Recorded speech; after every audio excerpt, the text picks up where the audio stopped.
Doing virtues రెండో point. ఇది yoga. Virtues అంటే ఏంటి? ధర్మబద్ధమైన జీవితం. నువ్వు ధర్మబద్ధమైన జీవితాన్ని గడపాలి. ధర్మబద్ధమైన జీవితంలో 3 దశలు ఉంటాయి. ఒకటి duty, morality and charity. Duty అంటే నీ బాధ్యతలు, బరువులు తీర్చుకుంటూ నువ్వు ఏ సమాజంలో పుట్టి పెరుగుతున్నావో ఆ సమాజం పట్ల నీకున్నటువంటి రుణాన్ని తీర్చుకుంటూ వాళ్ళకి సహాయం చేస్తూ పెద్దవాళ్ళని, పిల్లల్ని, కుటుంబ సభ్యుల్ని నీకున్నటువంటి బాధ్యత నెరవేరుస్తూ బతకడం డ్యూటీ. మొరాలిటీ అంటే నీతివంతంగా బతికి ఎప్పుడూ ఎవరిని ఎక్కడ మానసికంగా, శారీరకంగా నొప్పించకుండా ప్రవర్తించడమే మొరాలిటీ.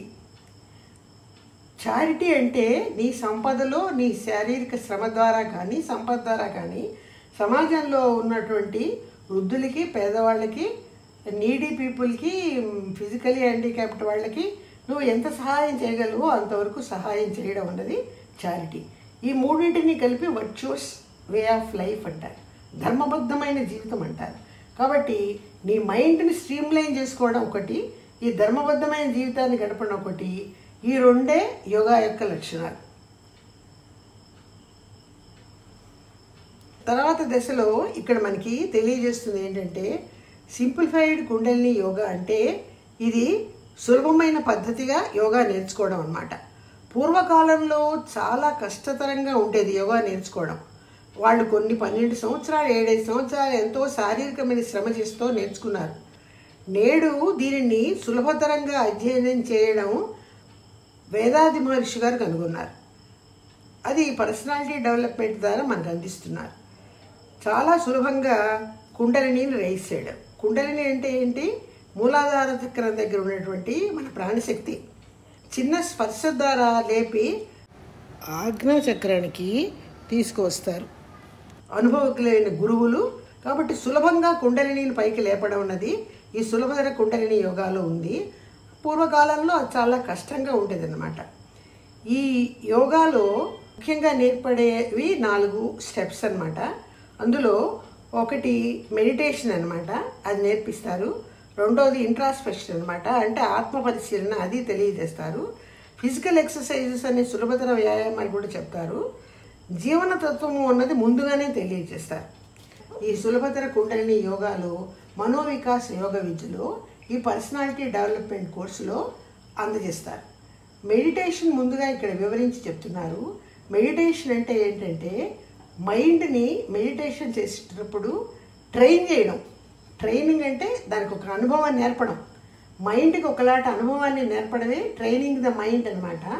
దానివల్ల ఏమవుతుందంటే peace, intellect and clarity and power వస్తాయి. పీస్ అంటే శాంతి, ఇంటలెక్ట్ అంటే తెలివితేటలు, క్లారిటీ అంటే వివరంగా ఏదైనా తెలుసుకునే శక్తి. ఇవన్నీ కూడా ఈ మైండ్ని ట్రైన్ చేయడం వల్ల మనకి లభిస్తాయని చెప్తున్నారు. మనం నేర్చుకోబోతున్నాం. తర్వాత హౌ టు మెడిటేట్, ఏ రకంగా మెడిటేషన్ చేయాలి అన్నది తెలుసుకోవాలి ముందు. Withdrawal of the mind from out side activities మొదటి పాయింట్. అంటే ప్రాపంచిక విషయాలన్నింటి నుంచి కూడా మన మనస్సుని, మన ఆలోచనని, మన మైండ్ని బయటకు తీసుకురావడం అన్నది ఫస్ట్ స్టెప్ మెడిటేషన్లో. ఈ మెడిటేషన్ చేసేటప్పుడు విత్డ్రాయల్ అంటే అటాచ్మెంట్ విత్ డిటాచ్మెంట్ అంటారు ఇంగ్లీష్లో. అంటే ముందుగా సన్యాసం తీసుకోవడం కాదు, డిటాచ్మెంట్ అంటే సన్యాసం తీసుకోవడం కాదు. సన్యాసం తీసుకుని అడవులకి వెళ్ళి అక్కడ తపస్సులు చేసుకోవడం అన్నది అది పూర్వకాలంలో పద్ధతి. అది ఎలా ఉండాలంటే నీ సంసార ధర్మంలో ఉంటూ నువ్వు అందరి పట్ల నీకున్న ప్రేమతో కానీ, బాధ్యతలో కానీ, సంపాదనలో కానీ, బిడ్డల పెంపకంలో కానీ, తల్లిదండ్రుల బాధ్యత చూడడంలో కానీ ఒక పరిమితిని, పద్ధతిని పాటించాలి. అతిగా ఎవరిని ప్రేమించకూడదు, అతిగా దాన ధర్మాలు చేయకూడదు, ఏది అతిగా చేయకూడదు, తక్కువగా అసలు చేయకుండా ఉండకూడదు. ఒక పరిమితిని, పద్ధతిని పాటిస్తూ కనుక నీ సంసార జీవితంలో నువ్వు ఉంటూ నువ్వు ధ్యానం చేసుకోవాలి. అది అటాచ్మెంట్ విత్ డిటాచ్మెంట్ అన్నమాట. అటాచ్మెంట్ అంటే వాళ్ళతో కలిసి ఉండడం, వాళ్ళ మంచి చెడులు చూడడం ఒక లెవెల్ వరకు, ఒక పద్ధతి వరకు. డిటాచ్మెంట్ అంటే నీ భగవద్ దర్శనాని కోసం నీకు కావాల్సిన ప్రయత్నాలు నువ్వు చేయడం. ఇది ధ్యానం ద్వారా చేయడం కుదురుతుందన్నమాట. అదే అటాచ్మెంట్ విత్ డిటాచ్మెంట్. సన్యాసం మాత్రం కాదు. First step attachment with detachment అనమాట. సెకండ్ స్టెప్ మెడిటేషన్లో ఏం చెప్తారంటే, మన మనసుని తీసుకెళ్ళి ఎక్కడ నిలపాలి, మనం ఏదో ఒక ఆబ్జెక్ట్ మీద ఏకాగ్రత చూపించాలన్నమాట. ఎక్కడ చూపించాలి? మన ప్రాణం ఎక్కడి నుంచి వచ్చిందో అక్కడ. మన ప్రాణం ఎక్కడి నుంచి వచ్చింది? ఇంతకు ముందుగానే మనం చెప్పుకున్నాం. ఎక్కడి నుంచి వచ్చింది మన ప్రాణము? భగవంతుడి నుంచి ఒక అంశగా పరిణామక్రమంలో ఈ జంతువుల్ని, పశువుల్ని, పక్షుల్ని దాటుకుంటూ వాటన్నింటి ముద్రలు తీసుకుని మనిషిగా తయారై మనం ఉన్నాం. కాబట్టి ఈ ప్రాణం అన్నది మన జీవధాతు కేంద్రం పడే ఆత్మలో ఉంది.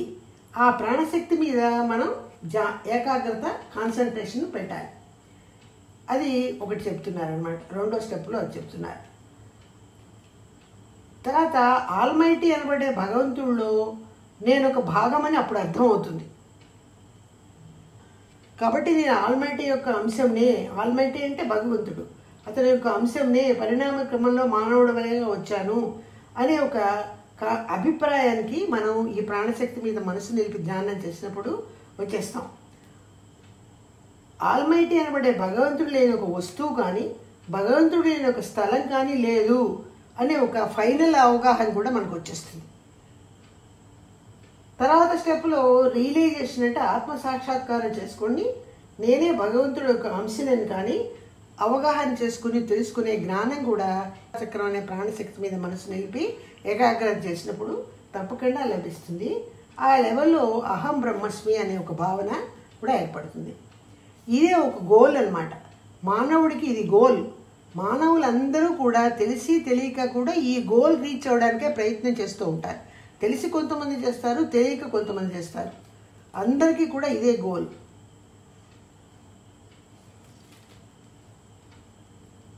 పర్సనాలిటీ డెవలప్మెంట్ కోర్సులో ఈ మెడిటేషన్ గురించి ఇంతవరకు చెప్పారు. అంటే అటాచ్మెంట్, డిటాచ్మెంట్ ఉండాలని, తర్వాత కాన్సన్ట్రేషన్ ఉండాలని చెప్పారు.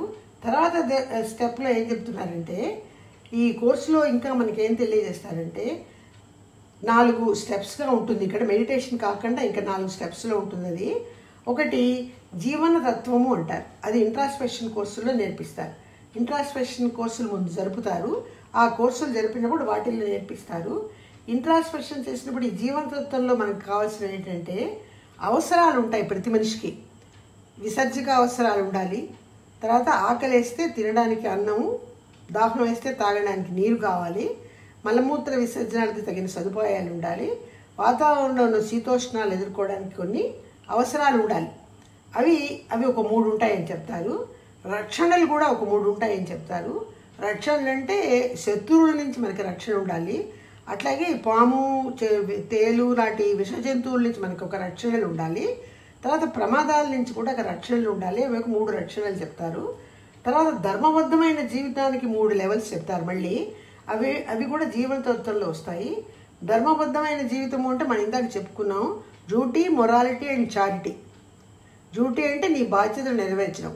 మొరాలిటీ అంటే ఎప్పుడూ ఎవరిని ఎక్కడ నొప్పించకుండా ఉండడం. చారిటీ అంటే చేతైనంత వరకు అవసరం ఉన్న వాళ్ళకి సహాయం చేయడం, ఆర్థికంగా కానీ శారీరకంగా కానీ. ఇవి 3 రకాలవి చెప్తారు. చివరి మెట్టులో జ్ఞానార్జనకి 3 ఉండాలంటారు. ఆ 3 కూడా ఇక్కడ తెలియజేస్తారు. జ్ఞానార్జనకి ఉండవలసినవి ఏంటంటే భక్తి మార్గం ద్వారా, కర్మ మార్గం ద్వారా, జ్ఞాన మార్గం ద్వారా జ్ఞానార్జన పొందడం ఎట్లాగో తెలియజేస్తారు. ఈ 4 మూళ్ళ 12 జీవనతత్వం అని దాంట్లో ముందుగా తెలియజేస్తారు. తర్వాత సెకండ్ స్టెప్లో ఆత్మ పరిశీలన చెప్తారు. ఆత్మ పరిశీలన అన్నది ఎట్లా ఉంటుందంటే, మన కోరికలని నీతివంతం అనర్చుకోవాలి. మనకి కోరికలు ఎక్కువ ఉండకూడదు, తక్కువ ఉండకూడదు. అసలు కోరిక లేకుండా బ్రతకూడదు. కోరిక అన్నది ఎలా ఉంటుందంటే, మినిమం ఆకలేసినప్పుడు అన్నం తినడం అన్నది ఒక కోరికే. అది అతిగా అన్నం తిని మళ్ళీ కడుపు నొప్పి, ఇండైజెషన్ తెచ్చుకోకూడదు. ఆ రకంగా కోరికల్ని ఒక లెవెల్లో నీతివంతం చేసుకుంటూ రావాలన్నమాట. ఇక్కడ చాలా ఉదాహరణలు చెప్తారు. ఇప్పుడు మనం ఒకటిగానే చెప్పుకుంటున్నాము. రెండోది క్రోధాన్ని తటస్థీకరణ. క్రోధం అంటే కోపము. కోపము మనకి ఎక్కువ వస్తూ ఉంటుంది. ఈ కోపం వచ్చినప్పుడు మనం తెలిసి తెలియక ఆ కోపంలో మనం ఉద్రేకంగా మాట్లాడడం వల్ల మన మనోవేగ తరంగాలు బీటా లెవెల్ నుంచి ఇంకా ఎక్కువ లెవెల్కి వెళ్ళి చాలా ఉద్రేక పరిస్థితికి వెళ్ళినప్పుడు బీపీ రావడం, కళ్ళు ఎర్రబడడం, కళ్ళల్లోంచి నీళ్లు రావడం, హార్ట్ అటాక్ రావడం, ఇలాంటి నష్టాలన్నీ మనకే కలుగుతాయి. కాబట్టి ఈ క్రోధాన్ని బ్యాలెన్స్ చేసుకోవాలి, తటస్థీకరించుకోవాలి అని చెప్తారనమాట ఈ కోపాన్ని. ఇంకా కొన్ని ఉదాహరణలు కూడా ఉంటాయి అప్పుడు వాళ్ళు నేర్పే క్లాసుల్లో. ఇప్పటికి ఇక్కడ ఒకటే మనకు తెలియజేస్తున్నారు. తర్వాత ఆలోచనని విశ్లేషణ చేసుకోవాలి. ఆలోచనలు ఎక్కువ ఉండకూడదు, ఆలోచన అసలు లేకుండా ఉండకూడదు. ఆలోచనలు ఎక్కువగా ఉంటే మైండ్ పవర్ బ్రేక్ అయిపోయి పిచ్చెత్తినట్టయి మనకి అలసట వచ్చేస్తుంది అనమాట. ఆలోచన ఏమీ లేకుండా ఉంటే మనం ఏ పనులు సక్రమంగా చేయలేము. ఏదైనా పని చేసినప్పుడు ప్రాపర్గా ఆలోచించి ముందు ఫ్రేమ్ చేసుకుని అప్పుడు అది చేయాలి. కాబట్టి ఆలోచనని విశ్లేషణ చేసుకోవాలన్నమాట. ఎదుటి వాళ్ళ ఆలోచనలు మన మీద కూడా ప్రతిస్తాయి. అది ఎట్లా చెప్తారంటే, మార్కెట్కి వెళ్ళినప్పుడు మనం ఏదైనా పండు కొనాలి అనుకున్నప్పుడు అతను మామిడి పళ్ళు అమ్మి అతను ఏం చేస్తాడంటే, ఈ వ్యక్తిని చూసి ఈ వ్యక్తి కొంటాళ్లే, ఈ పళ్ళు పాడైపోయినా కూడా అని మన ఊహించుకుని గట్టిగా ఇది చాలా చౌకగా ఇస్తున్నాను, 12 రూపాయలు చెప్పే డజన్ నేను 2 రూపాయలకే డజన్ అమ్ముతున్నాను, మామిడి పళ్ళు కొనమని అనౌన్స్ చేస్తూ ఉంటాడు. ఆ అనౌన్స్మెంట్లో ఉన్నటువంటి అతని ఆలోచన ఆ రోడ్డు మీద వెళ్తున్న ఆ వ్యక్తి యొక్క మైండ్ పవర్లోకి వచ్చేస్తుంది అనమాట. వచ్చి అతను అవసరం లేకపోయినా ఆ పళ్ళు కొనుక్కోవడం. ఆ పళ్ళు ఇంట్లో ఆల్రెడీ ఫ్రిడ్జ్లో కొన్ని ఉంటాయి, ఇవి పాడైపోయిన పళ్ళు, ఇంటికి వెళ్ళిన తర్వాత ఎందుకు కొన్నానా అని బాధపడడం, అది తినే వాళ్ళు ఎవరు ఉండరు, అవి ఇవి అన్నీ పాడైపోతాయి. ఇట్లాంటి నష్టాలు కలుగుతూ ఉంటాయి. అంతేకాకుండా ఎంతమందో ఈ యోగా ద్వారా సులభతర యోగా నేర్చుకుని ధ్యానం చేసుకుంటూ భగవద్ దర్శనానికి, భగవంతుడి దగ్గరికి వెళ్ళడానికి ప్రయత్నాలు చేయాలని ఎంతమందో ఎన్నో రకాల ఏ మార్గం వల్ల వెళ్ళాలి, ఏ మార్గంతో వెళ్ళి దీన్ని జయించాలి అని ఎంతమందో చేసిన ఆలోచనలు నాలాంటి వ్యక్తి యొక్క బ్రెయిన్లో ప్రవేశించబట్టే నేను ఈ మనోవికాస యోగ విద్యని, ఈ సులభతర కుండలిని యోగాన్ని ప్రజలకు అందించే ప్రయత్నం చేసే అవకాశం నాకు ఏర్పడిందని చెప్పి మహర్షి గారు ఇక్కడ మనకి తెలియజేస్తారు. తర్వాత ఆత్మశుద్ధంలో చింతల నిర్మూలన అని ఉంది. చింతలు అంటే వరీస్ అన్నమాట. ఇవి మనిషిని తోడేస్తూ ఉంటాయి, చాలా దిగజార్చేస్తూ ఉంటాయి. తప్పించుకోకుండా తప్పనిసరిగా ఆచరించవలసిన వరీస్ ఉంటాయి. అవేంటంటే, ఏ క్యాన్సరో వస్తుంది, ట్యూమరో వస్తుంది, ఆపరేషన్ చేయించుకోమని డాక్టర్ సలహా ఇస్తాడు. నా దగ్గర అంత డబ్బు లేదు, నేను లోన్ తీసుకోలేను, చేయించుకోలేను, అట్లా పోస్ట్ పోన్ చేయకూడదు. ఏదో ఒక రకంగా లోన్ తీసుకున్నో, అప్పు చేసో, ఏ సహాయం చేసో ఏదో ఒక రకంగా ఆ సర్జరీస్ చేయించుకుని ఆరోగ్యాన్ని బాగు చేసుకోవాలి.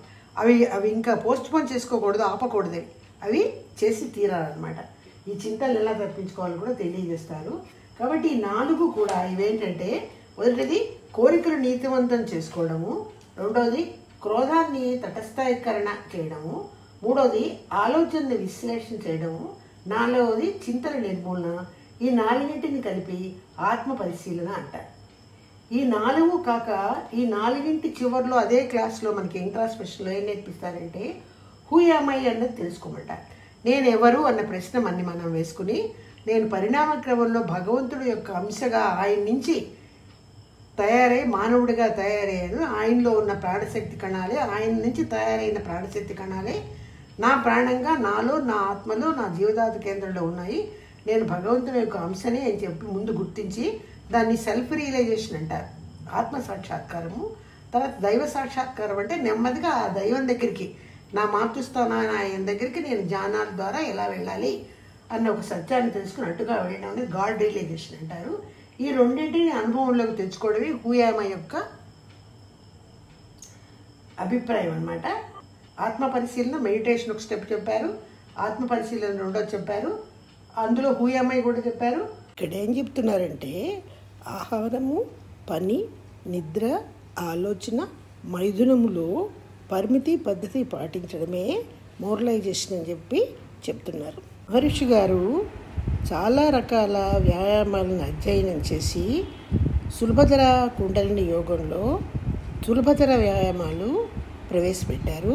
మనలాంటి వాళ్ళందరికీ కూడా సులభతర వ్యాయామాలు అనే పేరుతో ఒక 9 వ్యాయామాలను అందించారు.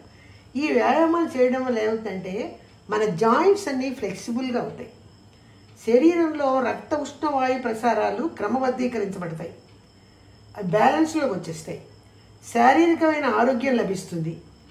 శరీరంలో మనకి కొన్ని ముద్రలు పడతాయి, మన జాయింట్స్లో, మన శరీరంలో, బాడీలో ఒక జీవధాతు కేంద్రంలోనే సంచిత కర్మల ద్వారా, ప్రారంభ కర్మల ద్వారా ముద్రలు పడతాయి అని మనం చెప్పుకున్నాము. అంతేకాదు శరీర భాగాల్లో ఈ శరీర భాగాల్లో ఎముకల్లో జాయింట్స్లో కూడా కొన్ని సిన్ ఇంప్రింట్స్ పడతాయి, ముద్రలు. ఆ ముద్రలు శారీరక వ్యాయామాలు చేయడం వల్ల అవి తొలగిపోతాయి. శరీరం ఆరోగ్యంగా ఉంటేనే కదా మనసు కూడా ప్రశాంతంగా ఉంటుంది. శరీరం అనేక రకమైన అనారోగ్యాలు గురవుతుంటే మనసు ప్రశాంతంగా ఉండదు. మనసు ప్రధానంగా ఉంటేనే కదా జ్ఞానార్జనకు కావాల్సినటువంటి అవకాశాలు మనకి లభిస్తాయి. జ్ఞానార్జన అంటే పర్ఫెక్షన్. అక్కడికి వెళ్ళడానికి, మెడిటేషన్ చేయడానికి కానీ, భగవంతుని గురించి ఆలోచించడానికి కానీ ఎప్పుడు మనకు శక్తి ఉంటుంది? మన శరీరం ఆరోగ్యంగా ఉన్నప్పుడు, మనసు ప్రశాంతంగా ఉంటేనే అది మనం చేయగలుగుతాం. శారీరకంగా అనారోగ్యంతో ఉంటే మనసు వికలమై ఏ ధ్యానం కానీ ఆత్మపరిశీలన కానీ చేయలేము. అందుకోసం వేదాంత మహర్షి గారు చాలా రకాల వ్యాయామాలను పరిశీలించి వాటిల్లో యోగ్యమైన వాటిని తాను ఆచరించి ఆ ఫలితాన్ని పొంది ఈ 9 వ్యాయామాలు రూపొందించారు. 7 సంవత్సరాల వయసు నుండి 80 సంవత్సరాల వయసు వరకు స్త్రీలు పురుషులు ఆచరించగలిగినవి ఈ వ్యాయామాలు. అన్నీ తేలికైనవే, అందరూ కూడా ప్రాక్టీస్ చేయవచ్చు. ఇవి సులభతర వ్యాయామాలు. ఇది ఒక స్టేజ్ అన్నమాట. తర్వాత ఈ పర్సనాలిటీ డెవలప్మెంట్లో ఇవన్నీ క్రమంగా నేర్పుతారు. ప్రతి మానవుడు కూడా తెలిసి తెలియక తన మాతృస్థానమైన యాబ్సల్యూట్ స్పేస్ అనే ఆ భగవంతుడిని చేరాలని ప్రయత్నిస్తూనే ఉంటాడు. ఆ గోల్ చేరే విధానమే, అంటే అక్కడికి చేరే విధానమే ఈ సులభతర కుండలిని యోగం మనకి నేర్పిస్తుంది.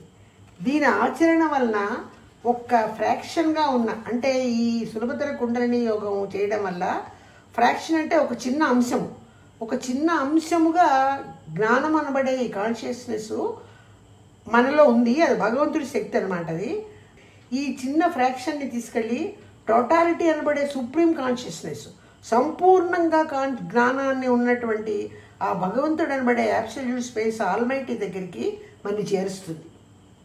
ఈ ఫ్రాక్షన్ అనబడే చిన్న అంశం వెళ్ళి టోటాలిటీ అనబడే పెద్ద అంశం అనే భగవంతుడి దగ్గరికి చేరుస్తుంది. అప్పుడు మనలో ఉన్నటువంటి ఆత్మ పరమాత్మను దర్శించుకోగలుగుతుంది.